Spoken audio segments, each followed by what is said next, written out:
it's all about doing small things, but doing them consistently. It wasn't about the money that we were making. It was just about like, can I be here every single day? You know, when you're building a business, like there's this idea of picking a strong co-founder until your co-founder is your brother and you're like, all right, well, is this going to work or not? I feel like today is going to be an extremely valuable and interesting conversation. We got two sets of brothers here, myself, Brian, Eric. You want to quickly introduce yourself or your names at first? We'll dive into your story in a second here, but names first, and then we'll dive in. Yeah, I'm Ani Sanyal. And I'm Ian, and we're the founders of Kolkata Chai Co. Yeah, I think today's going to be really cool because, I've had the benefit of chatting with you guys and picking your guys' brains. And I feel like we share a very similar story, which is really, really cool. Immigrants of some capacity, our parents or even you guys immigrated, correct? We were born here. You were born here. Parents immigrated. Cool. So even more similar, which is cool. I personally talk about this hero's journey of entrepreneurship. And it takes you through this story of, how you start off as let's call it a hustler in some capacity. You're doing something based off of a passion. You end up going down maybe a corporate route. You start becoming a business owner of some capacity. Then you evolve. You find something that truly works and you start to become, more of a CEO. And I think today is going to be cool because we're going to dive into your guys' story and what that kind of looks at. So I say we dive right in. So I'd love for you guys to really dive into your story, your upbringing, similar to what Brian was mentioning, and how you guys came up with Kolkata Chai. And I love what you guys are doing. It's incredible. I can't wait to be able to try it. I can't believe I haven't heard about it yet. But after everything that you guys shared, I'm like, damn, like this brand means something. And I love that about it. So why don't you boys dive in and let's have some fun today. Yeah, I think obviously, growing up as first generation kids, as brothers, you're just trying to figure the world out, for yourself. You want to figure out what your place is in the world and kind of what your perspective is. And I think Ian and I were both creative people. Music specifically kind of always spoke to us, but we were also super active, sports and just everything. But I think the main goal is like, who am I and what do I have to contribute? I think when your parents are immigrants, you watch them just survive. Yeah. And you're like, all right, I have the privilege of not just having to survive. I could actually create my own story.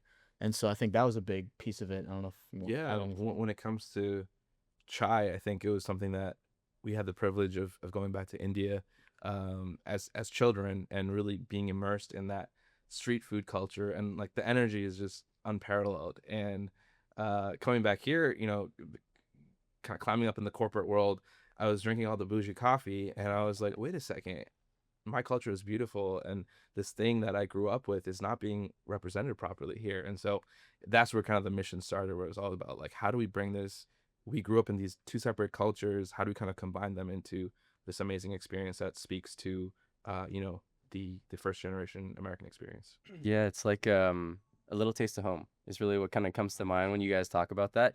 And I love that because everybody has like that little nostalgia that everybody thinks about. Like when I go back to the Philippines, I think of like the street food. We were talking about the lumpia, you know what I mean? Like these little things are what dictate our cultures. And you guys, obviously, I know a lot more about your story and how you guys came up. Like your guys' audience, people wanted to hear that. And that's why people are following you, really building that passion behind you. And you guys have this incredible brand now. So yeah, it's so incredible to see. Thank you. I love what you said. You said you guys are building your own story. But I know after talking to you guys have a really cool story that you shared with the community of Kolkata Chai to begin with. Let's go ahead and let's kind of talk about the upbringing of that actual brand. What did it take? Where did it start? Yeah. To be honest, we have like the most humble beginnings and kind of like where we are today feels almost surreal to us. So Ian and I were running a business before this. We were running a marketing agency helping brands, with performance marketing and content and strategy. And throughout that time, we were like, a lot of brands are not listening to us when it comes to like community building. Like everyone just wants to pour money onto channels and there's diminishing, returns on that. And we were like, what would it look like to build an authentic community, and actually go out and deliver value to people in a way that kind of lives outside the traditional box. And that was my take on it. Ian over here, he's the artist. He's the crazy younger brother who's just exactly like Ryan. Yeah, he's off on his own vibes all the time. He goes to India, for a month or two during one of the winters, and he's like, man, I'm in the tea gardens. I'm in Darjeeling. I'm discovering all these different teas. I'm like, bro, I don't care. I'm at a computer, doing work. And you want to talk a little bit more about Yeah, your and just journey? it was like Ani was kind of egging me on, like stop talking about it or do something about it. And I was like, okay, cool. Got a license for the farmers market and didn't even have a car at that point. Would drive a U-Haul to the kitchen, make the chai, and just sell it on Sundays. And Wow. it was, we've done a lot of creative things in the past, and we've never really seen people kind of gravitate towards this concept. And my whole thing was like, would people even care? Like, do people even care about this? And it was just overwhelming to see that. And then those things kind of just snowballed. From the farmers market, we did some food festivals, and then we are like, let's open a cafe in New York City. And from that point on, it was just like getting all the details right and making that dream come true. So whose crazy idea was the cafe? The cafe was an inevitable part of our journey. love it. It was mutually crazy. It was mutually crazy, but I gotta tell you, it might be the first time I'm sharing this live. When we came up, farmers market, this, that, it was the most DIY thing ever. I love We were that. tying our signs with shoe strings, like literally shoelaces. Dude, that's awesome. Because it was just like we didn't handwriting signs. we didn't have the resources to invest like in a proper brand. We didn't know if it was going to be a thing. And then when it came to the cafe, it was like we just couldn't deny that the lines were going from 20 people to 50 people to 200 people, and it's like, what do Wow. you do? Do you really I got goosebumps. I've been getting goosebumps the whole time. do you really like pass on an opportunity? So we had a little bit of money saved from our agency, and we signed a lease for like 100 square foot box in New York Smallest City. place we could find. Pretty much this It was podcast studio. it right might here. be this space right here, to be honest. And we opened in September 2019. We had a line of 800 people on opening night, That's crazy. and Crazy. nothing has been the same since. So how did you get a line of 800 people? Yeah, and we talk about community building. Like, it was really 18 months before that, we were just building community. And what I mean by that, literally, like, people that look like us, like, they don't really see themselves reflected in brands campaigns or on social, or they've never had a moment to feel like, oh, I'm fly and I matter and someone's recognizing me for that, and we were doing that to everybody that popped up to our events. We would take photos, we would have photo booth, and then we would just share that content with them and post it publicly. And then we started DMing every one of our followers leading up to the launch. We had like 1,000 followers, probably 2,000 followers. Every single person got a DM. Yo, we're opening next week. Pull up, pull up, pull up, pull up.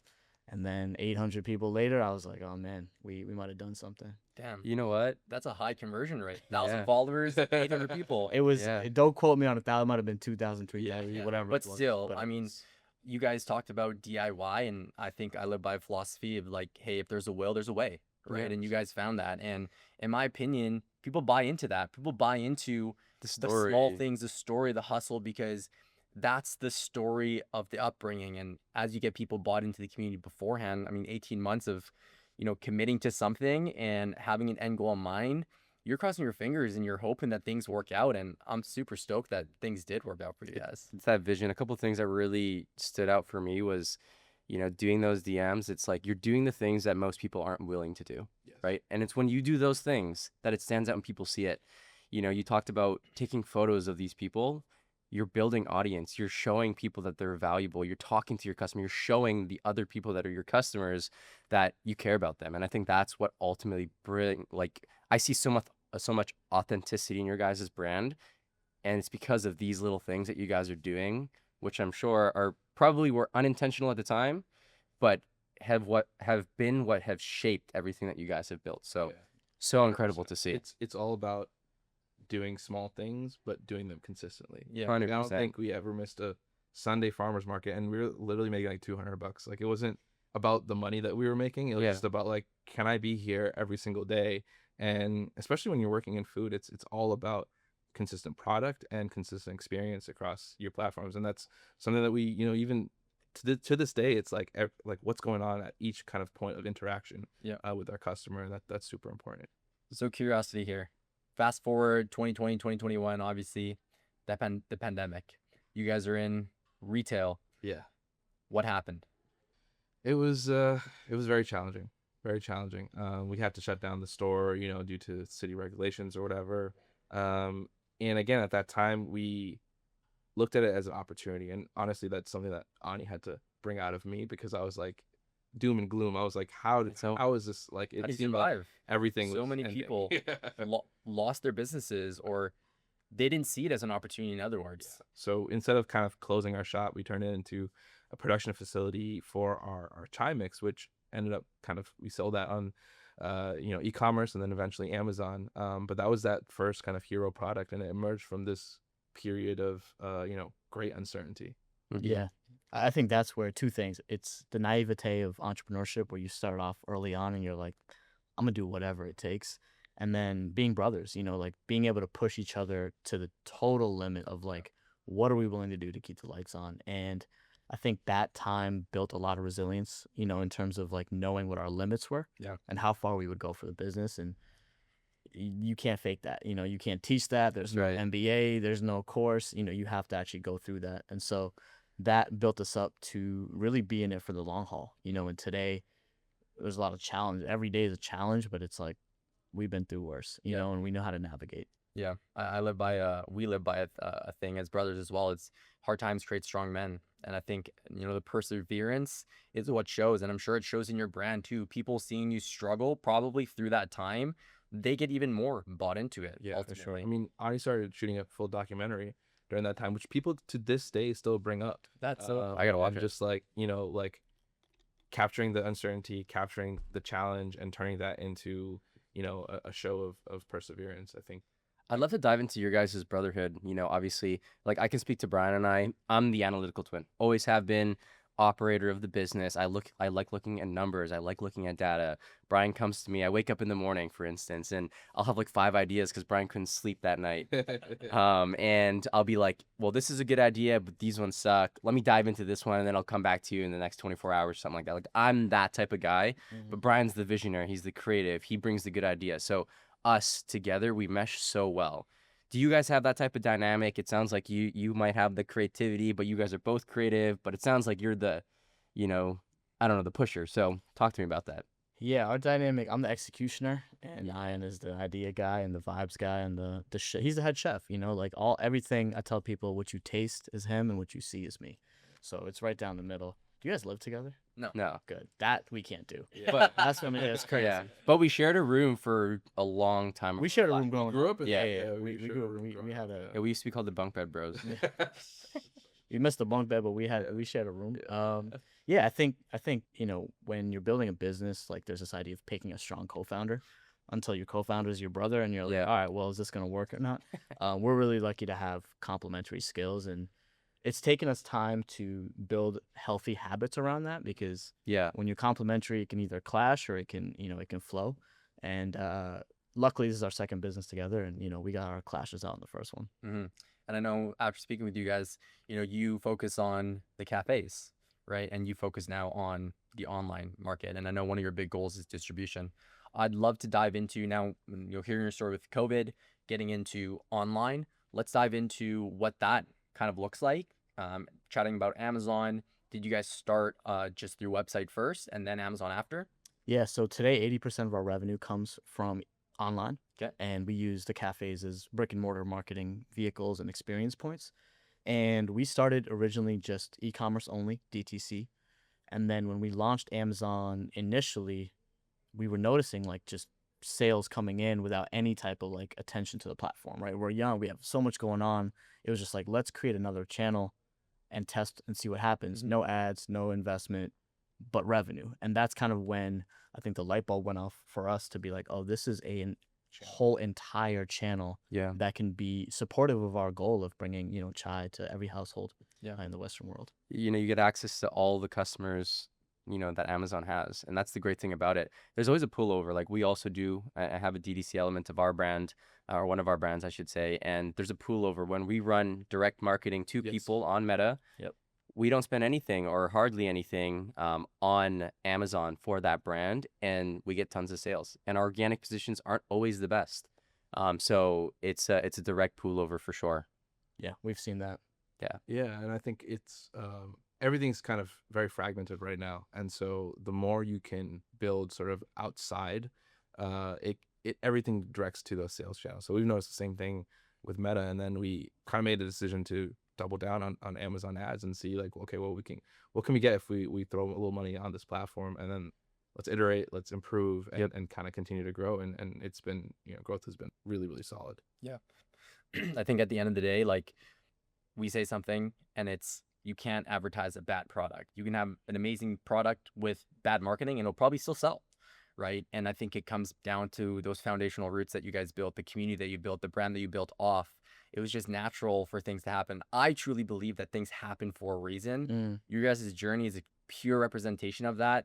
Like, COVID happened for a reason. It allowed you to expand online. Yeah. It now takes up 80% of your revenue, but it didn't shut down your retail aspect. You're using it as a marketing channel, creating content, creating community, right? Everything works in cohesion.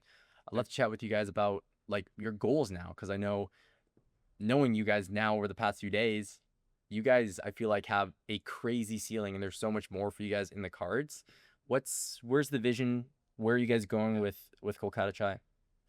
It's a product. So right now, product development's one of like the main focuses of this year. And it's also, changing the way we look at product development. So before, I was kind of just me in the kitchen being like, this is good, right? And now we're really operationalizing that and professionalizing that a little bit more, reaching out to specialists, reaching out to consultants, doing more kind of focus group testing. And so knowing what we know and getting all the feedback from our customers, from our online platforms, from reviews, and on all these things, how can we create a better chai experience in different product formats? And so that's what we've been really focusing on this year. It's great. Again, listening to your customers is the best thing that you can do in business, and it unlocks this part of growth that not a lot of people are willing to do. So I love that you guys are doing that. Yeah. Truly listening. Like, Yeah. even when you hear something that you don't want to hear, it's like, oh, this could be a data point. How do I kind of extract this from being personally offended and like turn it into like a business 100%. business opportunity? So. Yeah. And just zooming out, I think right now our goal is to continue to expand, obviously, distribution, but also create something that has, ubiquity in the category, similar to like a Xerox or whatever it is. Like, we want to be that for chai, and that's why we brought on a celebrity partner late last year in Hassan Minaj, who, comedian, actor, all around funny guy, but, just a great guy to help bring the message and the product to the mainstream, so he's drinking chai with Drew Barrymore and Halle Berry and, all these moments that are helping accelerate the brand awareness. And when you marry that with just a really high quality product, that's where we feel unstoppable. Yeah. But obviously every day has its own challenge, and so we take it one day at a time. But yeah, we want to be the biggest name for this product. I think chai is going to be the new matcha. I'm happy you said it. Yeah, there you go. The same He was thing. waiting for it. He was probing. Clip that. That's going viral That's for it. sure. Viral. First here. Yeah. That's awesome. I love it. You guys have done some amazing things. The last portion of the hero's journey of entrepreneurship is becoming CEOs. I know you work like a dog. You work crazy days, 100-hour weeks, let's call it. But at the same time, you guys talked about systemizing and, creating an operation. Let's dive into that a little bit. I think there's, we love by another thing is, if you want to go fast, go alone. If you want to go far, go together. I imagine you have a team. You've partnered up with a celebrity partner. What has that looked like for you? Adding people into your operation, has that created the scalability? Has it opened your eyes to being like, hey, this could be something even bigger? It sounds like it has, but I'd love to kind of just hear your perspective on that. Yeah, I think leadership is super important. I think people don't really realize that management is this learned skill. And so it can be taught, but most people don't really look at it like they're like, oh, they're a bad manager and that's just like who they are. And that's not true. I think when I first started out, I don't think I was the best manager. But I read out books and I really changed my approach on how to become a better, more effective leader, grow up a little bit, communicate better. And all those things I think have made me a little bit more proud to be, like a actual productive leader. And being able to kind of inspire people on a daily basis. And once you do that and you create a culture of that, I think that seeps through. Yeah. And so when you're doing everything from mopping the floors to making the chai to really leading by example, people see that and they're like, oh, if they're not too good for that, then I can't be too good for that. And then they take up the initiative too. And so we see that in all parts of our organization. And a culture of responsibility and accountability is what we're trying to create. Yeah, we've had a great team since day one. Shout out to the KCC team, because I think they have definitely allowed us to hit the gas and really like push ourselves and our brand the way we want to. I think the thing about being an executive is you have to spend your time making executive decisions and building relationships that are going to help you kind of, it's that 80/20, and that's where our focus is shifting to nowadays. So it's a challenge, growing, to your point, from working in your business to on your business, and then to whatever the next version of that is, where, you're almost like you're orchestrating, really what's happening. That's where we're heading in now. But, we try to be really hands-on, and, you stop by the cafe, you'll see I am there, you come to the office, I'm there. So we are very much still in the business, but really focus on delegating and, making the highest use of our time. We're coming to New York, and we're gonna see exactly that. We turning up. There's a living that we always live by, and it's you build the people and the people build the business, and that comes and starts with leadership at the end of the day. And you saying that you've had an incredible team from the very beginning, whether you knew it or not, I'm sure it's because you guys have always been great leaders. But like I mentioned, like you had mentioned as well, it's absolutely something that you have to practice, train, get better at, ask for feedback. And I think one of the things that I've always struggled with as a leader and a doer is giving away control. I always think that there's nobody that can do it better than me, and it's true. But at the end of the day, you need to give people the opportunity to do and give outside perspective, and you'd be absolutely amazed by what can be unlocked by doing that. It's a little bit of blind faith. Sometimes mistakes can be made that cost a lot of money, but those mistakes, and I'm a big data person, every mistake is either good or bad. It's either I'm learning that I'm not going to do this again, or I'm learning that I need to fix this, so on and so forth. So important. No, 100%. I think there's that saying, I'm forgetting who it is, but don't tell people what to do, tell people what needs to be done, and then be kind of surprised by the results. I always try to like maintain that, but like you, I'm very kind of afraid of giving away control. But no, we have to, because I can't always be making the chai. Like literally, like there needs to be other people that need to know how to make it, and you need to be able to transfer that skill. And I think that's something I learned from the culinary world, is like the word chef is like an executive, right? It's not the person who's cooking. It's the person that is creating the structure in which other people can cook. And so just like learning that and kind of that becoming a mantra is like, I'm as effective as my ability to clearly delineate what needs to get done, and then having people kind of do it. Let them cook. I think true leadership is knowing when you need to get your hands dirty, right?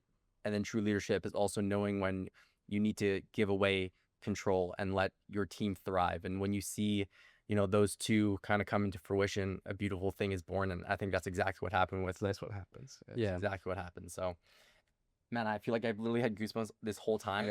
And I've heard you guys' story over the past few days, and hearing it again with more detail is just amazing. Like, there's this philosophy of mastermind. When you put some creative, amazing people in a room, just great conversations happen. I think that's exactly what happened here. I think it's time to cap it off. If people are wanting to maybe try Kolkata chai, where are some of your locations potentially? You guys are on Amazon. What's your guys' website potentially? Yeah, it's really easy. Kolkata chai. Go ahead and punch that in on Amazon. You'll see us right there. If you're in New York, put that into your Maps app and pull up on us. We're in a couple different places around the city. But yeah, kolkatachai.co. Find us outside. All right, man. All right, boys. Sorry. All right, gentlemen. All right, brothers. I'll say gentlemen. All right, gentlemen. Well, thanks so much for the time today. It's been awesome learning more about you guys. Super inspired by your guys' story, and can't wait to see you guys do big things. I'm sure we'll stay connected, and we'll see you in New York very soon. Absolutely. Thank you. Thanks, guys.